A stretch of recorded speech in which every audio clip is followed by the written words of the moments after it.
What's going on, everybody? Welcome to my YouTube channel. My name is Tiny Tyler, and in today's video I'm going to be discussing 4 moments from Stranger Things season 5 that you may have overlooked.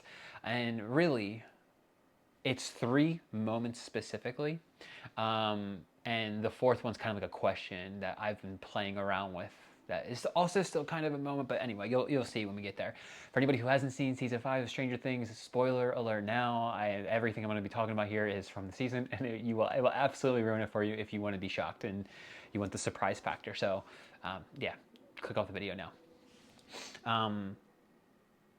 Okay, that's it. Let's get started. The first one is Dustin flipping the principal off at the end of his speech in the series finale, and I'm actually really shocked that in all the videos and content that I've watched, I haven't heard anybody mention this even a little bit.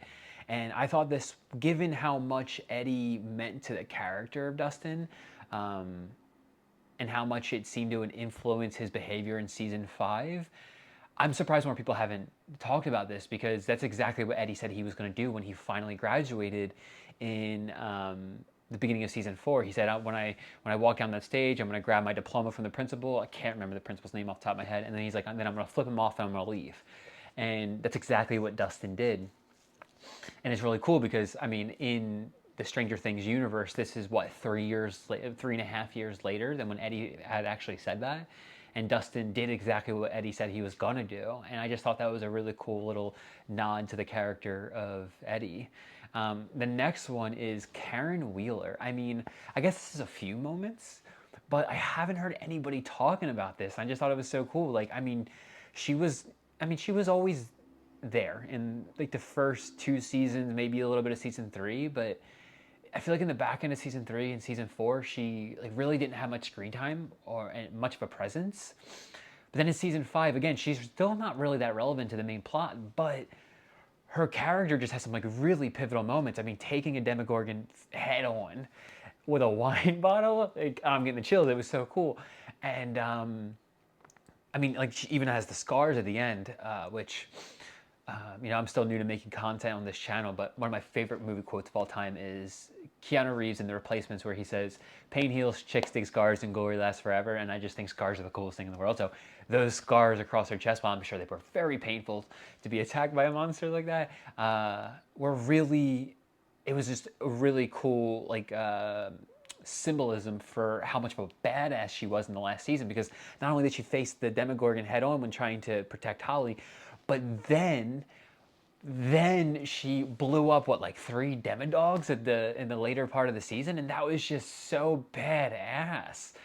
It was so cool. I haven't heard many people talk about it, and I just think it was a really cool character development for her, like subtly, because she was never really like a main driving point of the storyline. The next one is the mind flare. Actually, no, hold on. I'm gonna say that one for last, because that one's the question one that I want to pose to you all, and that I'm gonna play with a little bit here. But the next moment that was overlooked was Max having one of those like D&D portfolios at the end, one of those little booklets. Now, for anybody who's into D&D, please forgive me. I am not very well versed in terminology, but it just seemed really incongruent and odd to me that she had one of those. Now, I think for the major plot of the story, I think there's a strong argument to be made that at the end of this big emotional arc where they finally defeat Vecna and take down the Mind Flayer, blow up the Upside Down, it's like, yeah, it makes sense they would all celebrate together, and it even makes sense that Max would be hanging out with the boys while they celebrate in their own way. But it didn't make sense to me. It just felt really incongruent for them to have her playing the game and then for her to have a booklet at the end. Because in season 4, they explicitly state that Dustin asks her to play, and she always turns him down. And so I just, like, even though the emotional stakes are over and there's like a lot of buzz in the air, I feel like she would be there with him hanging out, but it just feels wildly incongruent to have her play and then for her to even have one of those booklets, because while it could be, I think there's a strong argument made that maybe it's just like symbolism that she's like officially a part of the party.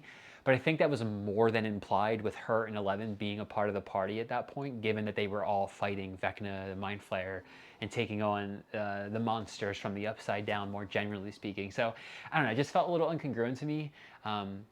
and I don't know if I stated this in the beginning of the video because this is like take number 3, but I am in no, like I am personally a huge fan of all Stranger Things. I mean, there are some incongruencies across timelines and how they did certain things, and I've seen content online of people just being like, not just having opinions or indifferences or ideas about how they would have liked the show to be different, but like people are just like negative and really harsh in their criticism towards certain aspects of the show, and that shit I don't fuck around with.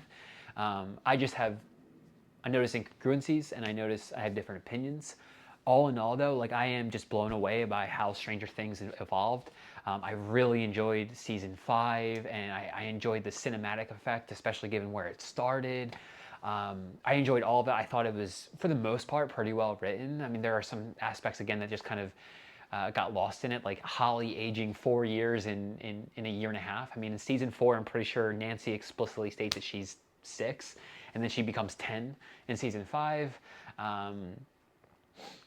Again, I'm all for having children involved more, but it's just some of those little things. And even like, in my personal opinion, one thing I would have liked to have seen them done is make some of the time jumps in the show a little bit longer, just given all the gaps in the production of the show. By season 4, it was getting really hard to believe that Erica was 11 when she looked like she was 18, or that the boys were 13 years old when they all looked like they were grown-ass men. So, especially in season 4, like Lucas looked like he was 25, but he was playing a 14-year-old. So it just, I understand there's a lot of logistics that go into a production like this, but it just some of my own personal preferences. I just want to clarify that because I am not being hypercritical of the show. I absolutely adore it. Okay, now the tangents out of the way, let's get into the last point. And again, this isn't necessarily a moment per se, but I could also make the argument that it is. And that is like the question I'm going to pose here. And this is number 4. Is the Mind Flayer really gone? And I'd love to hear your opinions on this down below. If you disagree or agree with me, or you want to just kind of go back and forth on it, just drop a comment down below. But I'm not convinced it is, right? Because in I don't know if it's the final season or the final episode, but definitely the final season, they show, and for clarity, for anybody who's seen the Stranger Things play, I haven't, so there might be things in there that they address that I'm about to talk about. So if you've seen it, please feel free to inform me down below. But they show that the stone that carries like the essence of the Mind Flayer is already on Earth long before the Upside Down Gate is ever opened.